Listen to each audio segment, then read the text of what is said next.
Good evening, everybody. Welcome to Belgium. We have made the dash. We've got here a lot earlier than we got to the game earlier, and we are going to bring you the team news as and when it drops. A bit different, of course, to a championship game where you can kind of set yourself around the time where you know that the team news is going to drop to discuss and debate it. Hasn't officially been announced yet, but I think we've got a fairly decent idea of how Norwich City are going to line up here this evening. Of course, they are playing Zulte Waregem. This is their last pre-season friendly. Their season starts next weekend. Obviously, they've just won the second division as well, and I think as me and you, Paddy, walk around the stand, it's fair to say they're in high spirits, aren't they? From all the activities around the ground. Oh, the locals, yeah. You could have posed up with the trophy. To my regret, I didn't realise it was the second division trophy, but could have got a picture. We've put some socials out. There's a really lively brass band going, resplendent in some very colourful clothing. So it's party time here in Waregem tonight, yeah. It absolutely is indeed. And of course, I suspect, and I can already see a lot of the questions, this one from Richard saying, Sarge watch. Well, I think we spoke about this earlier, Paddy. Of course, it hasn't been officially confirmed yet, but we are expecting Josh Sargent to not just feature here tonight, but to start the game. Yep, nothing's changed. We've spoken to officials on arrival there, so as we posted after the game earlier today when we did that live, so nothing's changed in the intervening 5 hours. He will lead the line tonight. Yeah, we can probably answer a couple of these other ones as well. Yeah, go for it. Yeah. Can you get them up? There we go. No, he played earlier. Let's move this up. So many questions. No, we can answer these in. He's obviously rehabbing his injury back at Colney. Elliot Miles is an interesting one. We're not 100% sure of this, but from sort of speaking to people, the suggestion is that he might not have travelled. We will obviously ask that to Liam Manning post game when we get that opportunity. Chris Gordon playing. Our expectation at this stage is no, but again, I think we spoke around this earlier. You've got to remember he came back into pre-season on Tuesday. He is here. He has travelled. I've seen a little bit on social media that maybe said that wasn't the case. He's definitely here. We saw him at the game earlier. But yeah, just not probably ready to be involved as of yet. So hopefully that is a few more questions. But I will bowl you this one, Paddy, from City Chat. Why on earth are we starting him if he's going? Somebody on this panel might have asked that very same question in the last 20 minutes, but the reply is that he isn't going anywhere at the moment. There's no deal in place.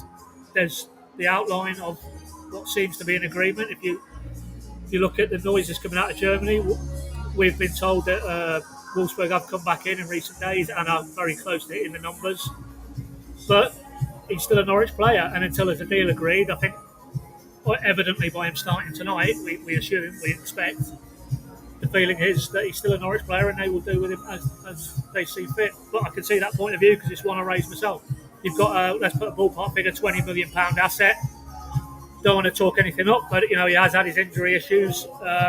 Would you want to scupper a potential deal of that magnitude? But the call in here and now how long he plays for tonight, let's see.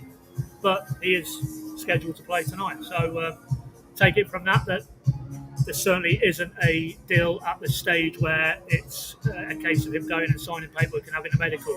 Clearly that isn't the case.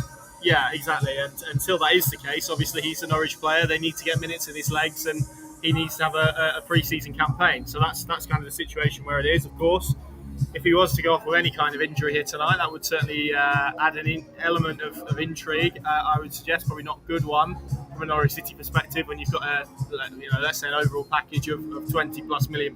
So that's where we are at with this one. Let's rattle a few more of these. Jeff Mann, good to see you, my friend. Expecting, how do you say this, Brad? Kovacevic. We've had that from the sporting director, so if he doesn't know, none of us do. No, so Kovacevic, we are expecting him to play this evening. It would be helpful if the club put out a team, really, rather than us going through it one by one, but there we go. This is a good point from James. I think you saw it today with Volendam. It has felt, and you would expect tonight to feel as well, a real step up in quality against a team, obviously, that are now very, very close to their season starting officially. Yeah. But it's also the steps into Millwall. There's not that many because, let's be honest, this was kind of Johannes of Torup conceived pre-season when he was still in the building, and he didn't want midweek fixtures. He wanted blocks of training weeks. he goes, Liam Manning comes in with his team. They've inherited this. I guess if you spoke to Liam Manning, he probably wouldn't have wanted double headers times 2. But what it does allow you to do is, in the space of hours today and the same next Friday, is manage your minutes in your squad, particularly when you've got 1 or 2 injuries. But when they get back from Holland and Belgium, it's snap Breda, and that's it. Yeah. That 90 minutes effectively. I know there's a Breda game at the training ground on the morning, but the main game will be at Carrow Road in the afternoon. So by the time they set foot back on England's shores, Liam Manning needs to be quite a long way away along the line in his championship planning, I think, for Millwall. So that is why. Sorry, yeah. So for me, that's why maybe it's a case of, the approach that they've gone with in these 2 games, and again this Friday coming.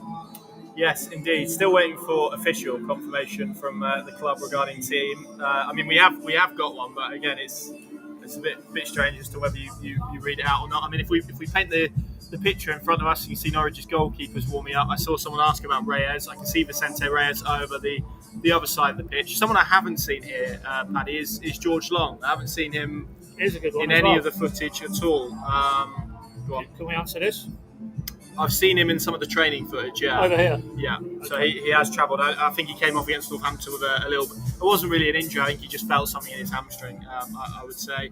Adeboyega, I think, is an just interesting one. It looks like it, but it's like 30 degrees It is very... and we've had to climb a lot of stairs. Yeah, it's that sticky heat at the moment as well. It feels like there's probably a thunderstorm brewing to break it up. I need an aircon car journey, and we'll be laughing. Yeah, we've got some lovely aircon in the car, which is helpful. So, yeah, I can see Vladan Kovakovic. I can see Vicente Reyes being put through their paces by Tony Roberts, and now we're just to wait for the official team news as and when the club decide to drop it. Obviously, in the Championship there is a deadline, and they have to drop it for 2 p.m. That's an hour before kick-off. That's not necessarily the case. What I can see in the far corner though is a couple of yellow shirts and also a flag being unfurled. So I'm guessing that's where the Norwich fans are going to be based this afternoon. I don't know if I can spin you around maybe and show you the surroundings. I'll try and do this. I haven't got anything to pull up. Is that light going to play ball? There we go. There's a football stadium. So that is what we are looking at. And Paddy, I think we're both in agreement. I mean, we've got power, we've got Wi-Fi. This is we don't ask so much. I think that's fair. But as long as you've got something to keep your laptop powered and connected to, that's progress. So that's a better environment for us, I would say. Not that it matters really, but no. I mean, not that anybody probably matters either. But we're about 30 seconds today from not having a match report because my laptop effectively gave up the ghost when we pressed send. But that's because we was in a field at Vest van der Hoek, wasn't it? Yeah, butchered that. Glad you said it. Very hospitable though they were, but this is more like it, and this feels like more of an environment where I think you'll see a lot more of the potential Millwall starters than we saw earlier today, if I'm honest, certainly in defensive areas. Do you want some team news? Let's have some team news. This is how Norwich City line up this afternoon. Kovakovic in goal, Stacey, Medic, Darling and Cordoba are the back 4. Gibbs and Slimani are the midfield 2, with Bridge, Sienat and Mundle-Smith behind Josh Sargent. So just to run through that again, Kovakovic in goal, Stacey, Medic, Darling and Cordoba the back 4, Gibbs and Slimani the midfield 2, with Bridge and Mundle-Smith, Sienat's up top, and obviously Sargent up front. That to me could be a 4-3-3 in all honesty, with AJ Bridge coming in. I think that's a slightly different team to the one we were given earlier, so we'll have to chase up around why maybe one name isn't in it that maybe we were anticipating. But that is the way Norwich City line up. Kovakovic in goal, Stacey, Medic, Darling, Cordoba, we presume is the left back at this stage, Gibbs, Slimani and Bridge, Sienat, Mundle-Smith and Sargent. That we're expecting that, Paddy, to be a back 4 rather than a back 3, despite Medic, Darling, Cordoba. It sounds like it's going to be Cordoba at left back. Yeah, that's what we thought. Yeah, with Gibbs and Slimani as the 2.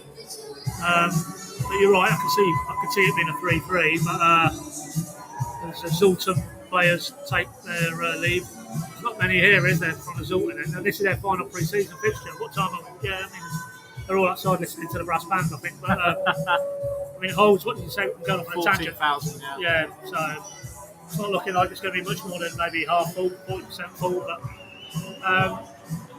AJ Bridge is an interesting one. Yeah, I mean, he could have expected him to be in that development clump this morning because the team that finished that game was pretty much the development side. But him and Mundell Smith, they've obviously caught the eye to a degree, as Sean Seeley did earlier, I thought. But I guess what you're looking at from that lineup when you map over to Millwall for me is the back four and keeper.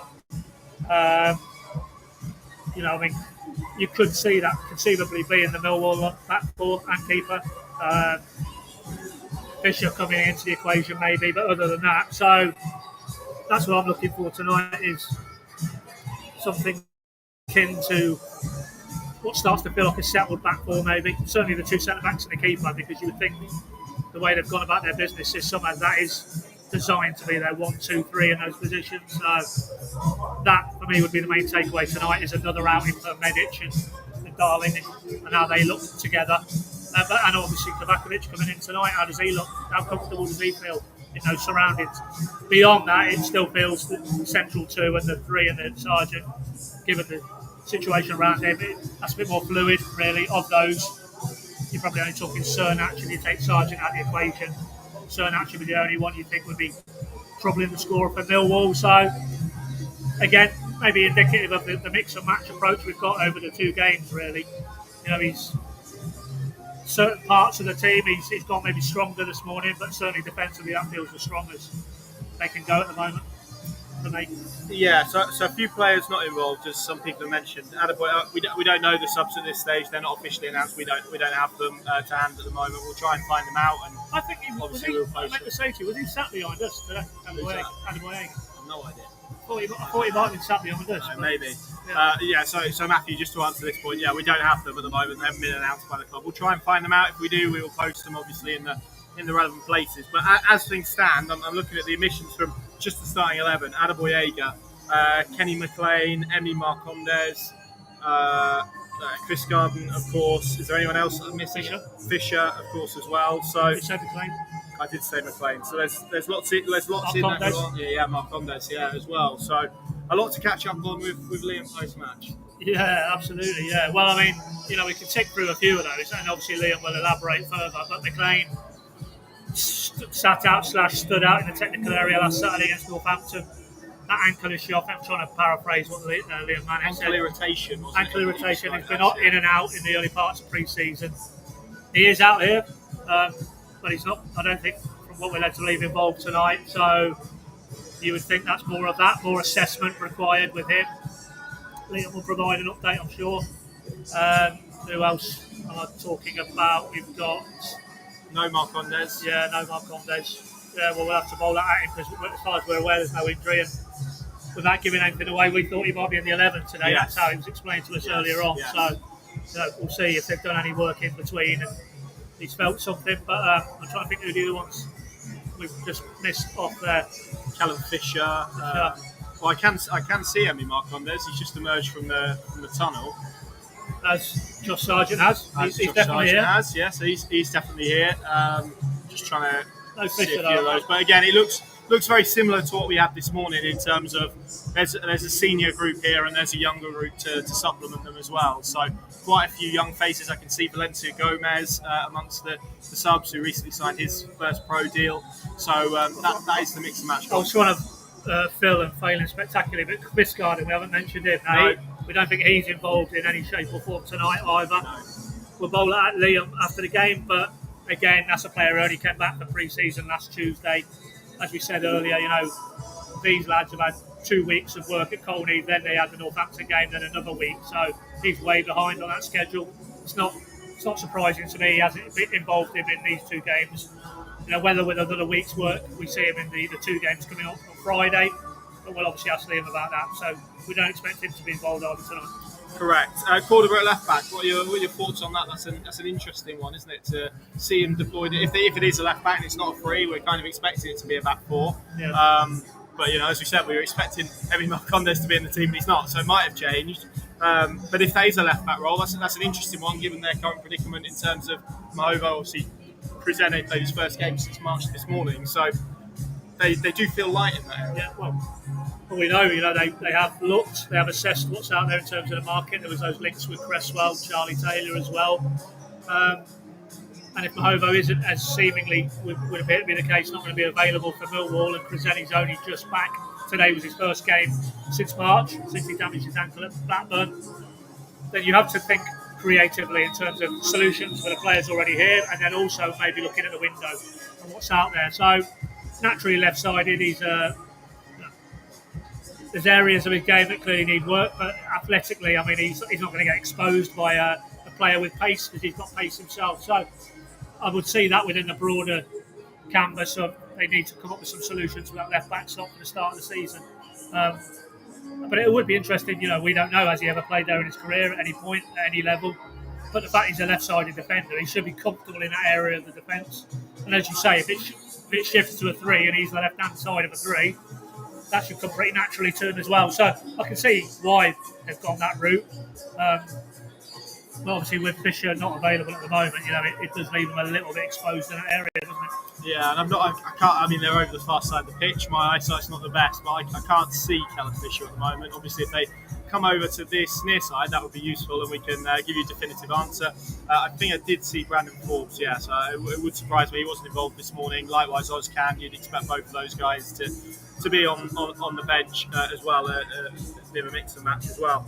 Sienats and Sargent in the same side. I mean, it looks like Sienats is going to be resuming in that kind of 10 role, which is where we saw him against Northampton. I thought he looked pretty good in what was a very classic pre-season second half. It's interesting that Liam Manning's having a look at him in that position. And we've seen, and again this morning, we thought he was one of the better players, and Michael Forson in that role as well. You look at his Bristol side last season, and that was quite a key position. He had in and around Natalie Wells. He had Scott Twine there, didn't he? Went and bought him last summer before from Burnley. So he likes that type of player. Wouldn't necessarily say he's got that type of player in this squad, but hence why maybe there's a bit like Cordova on the left-hand side. He's looking at his options, and are there players who can step up and play off an out-and-out striker, and that should come naturally to Cernach, because we know he likes to cut inside, and his record certainly in Poland would suggest he scored a lot of goals in those central areas. But he is a different type to Forson, who's more of a prover and more of a linker of the play. And I thought he was pretty decent earlier today, following on from Northampton. I know he was at fault for the goal at Colney, but he hasn't done too much wrong overall in these first 2 games. So he's clearly in Liam Manning's thoughts, and let's see if Cernach is as well. But obviously with in the background the Sargent situation, you take him out of the mix. I think Cernach then comes into the equation as the number 9, because we go back to the last AGM, and that's what Ben Napper said. They saw him as a number 9. So it stands to reason if Josh Sargent's no longer in the building, Anthony Cernach will be one of the contenders for the crown. Yeah, just to recap for Lewis, he is here. Only started pre-season on Tuesday. We will ask Liam Manning that post-game. Obviously, Paddy didn't speak to him after the game today, as explained earlier. It's a little bit of a difficult one, where there's 2 games in a day. He like us had to rush across to Belgium. We made it good time actually, but you don't really need any hold-ups, and it would have become a little bit hairy. So I think we will obviously get a full assessment on all of the players who aren't involved or aren't here, and he can maybe map out where we are at with all of them, as we will Kenny McLean, etc. as well. So finally then, Pad, what do you want to see from this game? Again, it's a different type of test, team at the end of pre-season as opposed to at the beginning. It's going to be a really interesting one to see how this Norwich City team fares today. Yeah, I mean, I've kind of touched on it already. I mean, for me, I look at that 11 and I think, that back 4 and keeper I can see against Millwall. Certainly all of them bar Cordova in that position. Further forward, I mean, it already has a feel for me of Bright and one other, and at the moment probably Nunes, like they paired up earlier today, subject to Nunes still being here, and there's nothing to suggest he won't be. Also as well, we know they still like to add one more in that area. So I don't think I'm looking from a Gibbs-Slimani pairing as really realistically a Millwall starting combination. And then further forward, we have to keep saying with the caveat, if Sargent isn't here, then maybe Cernach showing that potentially in a post-Sargent world he's the one who could step up. So I think it's just the centre-backs and the keeper, how they go together, because they're going to be key players this season.